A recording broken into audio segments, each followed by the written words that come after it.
अस्सलाम वालेकुम dear students, welcome to JS academy YouTube channel. आज हम जनरल साइंस क्लास का चैप्टर नंबर 4 इंसानी सेहत को स्टडी करेंगे। चलते हैं अपने टॉपिक की तरफ।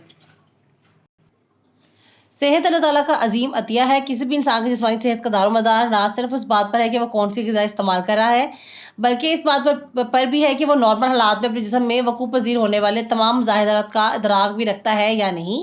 इन तमाम बातों का इल्म हो जाने के बाद वो अपनी सेहत को रखता है।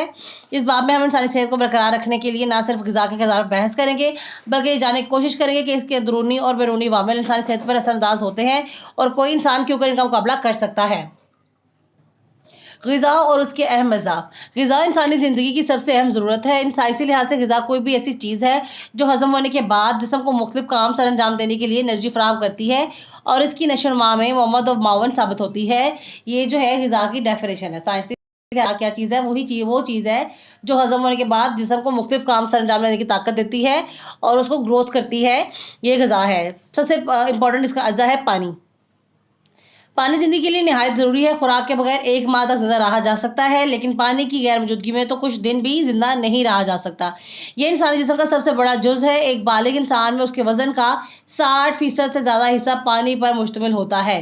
यानी कि एक यंग पर्सन के अंदर जो वज़न के लिहाज से पानी 60% जो है वो स्टोर होता है। पानी हमारे जिस्म में बहुत से अफ़ाल सर अंजाम देता है। ये जिस्मानी टेम्परेचर को बरकरार रखने में मदद देता है। ये एक ऐसे वास्ते के तौर पर काम करता है जो ग़िज़ाई अज़्ज़ा, एंजाइम और दूसरे कीमियाई मादों को तोड़ता और हल करता है। ये वो वास्ता है जिसमें खुलिये के दरमियान होने वाले केमिकल रिएक्शन वक़ूफ़ पज़ीर होते हैं। पानी तक पहुँचने और फासद मादों को जिस्म से खारिज करने के लिए बतौर तरसील करंदा काम करता है। ये जोड़ों और अंदरूनी इंसानी अज़्ज़ा के तौर पर के दरमियान बतौर लुब्रिकेंट काम करता है। तो पानी जो है वो बॉडी का देखें सबसे अहम पार्ट है। ये क्या करेगा कि जिस्म को जो है एनर्जी प्रोवाइड करेगा। इसके अलावा जो है वो जोड़ों और अंदरूनी अज़्ज़ा की अज़्ज़ा के तौर लुब्रिकेंट का काम करता है, यानी उनको चिपकने वाला मादा प्रोवाइड करता है। ये खून के अंदर जो है वो पार्टिकल्स को जो है वो मूव कराता है पूरी बॉडी के अंदर। तो पानी वो हिस्सा होता है, वो चीज़ है जो ब्लड में जो है वो जाके डिज़ोल्व होके जो है ऑक्सीजन की तरसील करती है बॉडी के अंदर। नेक्स्ट है जी कार्बोहाइड्रेट्स। ये कार्बन, हाइड्रोजन और ऑक्सीजन के कंपाउंड्स हैं। यानी कार्बोहाइड्रेट्स कार्बन, हाइड्रोजन और ऑक्सीजन के कंपाउंड्स हैं। ये तमाम जानदारों में कसरत से मौजूद होते हैं और तकरीबन तमाम फलियों में पाए जाते हैं। लकड़ी, कपास और कागज़ में मौजूद सेलुलोज, ग़िज़ाई अजनास और रूट ट्यूबर में मौजूद स्टार्च, जानवरों के जिगर में मौजूद ग्लाइकोजन, दूध में मौजूद लैक्टोज और गन्ने में पाई जाने वाली सुक्रोज तमाम कार्बोहाइड्रेट की मिसालें हैं। ग़िज़ाई अजनास जैसे कि सीरियल्स वगैरह जो हम खाते हैं, गंदम, मकई वगैरह, रूट ट्यूबर्स में मौजूद स्टार्च जैसे कि आलू वगैरह में होती है, जानवरों के जिगर में मौजूद ग्लाइकोजन, दूध में मौजूद लैक्टोज और गन्ने में पाई जाने वाली सुक्रोज यानी कि सिंपल शुगर जो है वो कार्बोहाइड्रेट्स है। कार्बोहाइड्रेट जानवरों की साख और फाल में अहम किरदार अदा करते हैं। सेल की एनर्जी का सबसे बड़ा माखज़ है। कार्बोहाइड्रेट हमें ज़्यादातर नबाताती ज़राए से हासिल होते हैं, यानी कि प्लांट से हासिल होते हैं। गंदम, चावल, दालें, गन्ना, आलू, शकरकंदी, चुकंदर इन नबाताती ज़राए की चंद मिसालें हैं। नेक्स्ट है फैट एंड ऑयल। रोगनियात को 2 किस्मों यानी फैट्स और ऑयल में तकसीम किया जाता है। फैट्स आम टेम्परेचर पर ठोस, जबकि ऑयल्स आम टेम्परेचर पर माया होते हैं। फैट्स अमूमन हैवानाती ज़राए से हासिल किए जाते हैं, यानी कि एनिमल से, जबकि ऑयल्स पौधों से हासिल किए जाते हैं। फैट्स फैटी एसिड्स और ग्लिसरॉल के साथ कीमियाई मिलाप से बनते हैं। तो फैट्स किसके साथ बनते हैं जी? फैटी एसिड प्लस ग्लिसरॉल को मिलाएंगे हम तुम्हारे पास फैट्स बनेंगे। चर्बी, घी और मकई का तेल रोगनियात की आम मिसालें हैं। फैट्स हमारे जिस्म को एनर्जी फराहम करते हैं। कार्बोहाइड्रेट्स और प्रोटीन की निस्बत इनमें ज़्यादा एनर्जी मौजूद होती है। ये जिस्म को चर्बी में हल पजीर विटामिन और फैटी एसिड फराहम करते हैं। ये जिल्द के नीचे इकट्ठी हो जाती है और जिस्म का टेम्परेचर बरकरार रखने में मदद देती है, यानी कि चर्बी जिसे हम कहते हैं। दिल, गुर्दा और दूसरे अज़ाब मसलन आंतों के गिर्द जमा होकर इनको जख्मी होने से बचाती है। तो ये फैट्स के यूज से थे हमारी बॉडी के अंदर।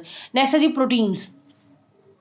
जिस्म में पानी के बाद सबसे ज़्यादा मिकदार प्रोटीन्स की होती है। अज़लाद, टिश्यू और खून ज़्यादातर प्रोटीन से मुश्तमिल होते हैं। इसलिए प्रोटीन यानी कि गोश्त वाली जो चीज़ हमारी बॉडी है वो बनाती है, ये मसल्स बनाती है, हमारे टिश्यूज़ बनाएगी, खून को तरसील करेगी, यानी खून को पूरी बॉडी में मूव करेगी। हमारे जिस्म में प्रोटीन की बदौलत बहुत से अफ़ाल कारफरमा हो रहे हैं जो कि इसकी गैर मौजूदगी में नामुमकिन है। दर हकीकत प्रोटीन ऐसे पेचीदा मॉलिक्यूल्स हैं जो कि सादा केमिकल कंपाउंड्स अमाइनो एसिड से बने होते हैं। तो प्रोटीन बनाने वाले कौन से अज़्ज़ा हैं जी? Amino acids. अमाइनो एसिड आपस में चेन की सूरत में मिले होते हैं। ये अमाइनो एसिड्स को प्रोटीन के बिल्डिंग ब्लॉक्स भी कहते हैं। अमाइनो एसिड्स क्या है जी? प्रोटीन के बिल्डिंग ब्लॉक्स, यानी जिससे प्रोटीन जो है वो बनती है, क्योंकि प्रोटीन की तमीर में मरकजी किरदार अदा करते हैं। प्रोटीन हैवानी और नबाताती दोनों ज़राए से हासिल होती है। गोश्त, अंडा, दही और दूध वगैरह प्रोटीन्स के हैवानी ज़राए हैं। गंदम, मटर, दालें और लोबिया नबाताती ज़राए हैं। ये सेल्स और टिश्यूज की साख्त को तमीर और सहारा मुहैया करते हैं। यानी हमें गंदम, मटर, दालें और लोबिया जो है वो नबाताती ज़राए से प्रोटीन मिलती है, दालें खाने से प्रोटीन मिलती है, और गोश्त, अंडा, दही जो है वो हैवानाती ज़राए है जिनसे हमें प्रोटीन मिलती है। ये सेल्स और टिश्यू की साख को तमीर और सहारा मुहैया करते हैं। जिस्म की नशोनुमा और तोड़-फोड़ की मदद के लिए भी अहम होती हैं। जिस्म में कीमियाई तामुलात और अफ़आल को कंट्रोल करने वाले हार्मोन्स और एंजाइम्स भी प्रोटीन्स होते हैं। बाज़ प्रोटीन्स जिन्हें एंटीबॉडीज़ कहते हैं, जिस्म को बीमारियों के खिलाफ क़ुव्वत मदाद फराहम कराती हैं। कुछ प्रोटीन्स मादों की तरसील में करामत है, मसलन हीमोग्लोबिन जो कि हमारे खून का हिस्सा है। तो इंसानी जिस्म को कुल 20 अमीनो एसिड की ज़रूरत होती है, ठीक है? ये भी आपके पास इंटरेस्टिंग इन्फॉर्मेशन है जो आपके एमसीक्यूज़ में पूछी जा सकती है। तो ये था हमारा आज का लेक्चर। इस क्वेश्चन को अगर आपने इस वीडियो को जो है कोई मसला है तो आप उसको कमेंट्स में बताइएगा। आप इस वीडियो को शेयर करें, लाइक करें एंड हमारे चैनल को सब्सक्राइब करें। अल्लाह हाफ़िज़।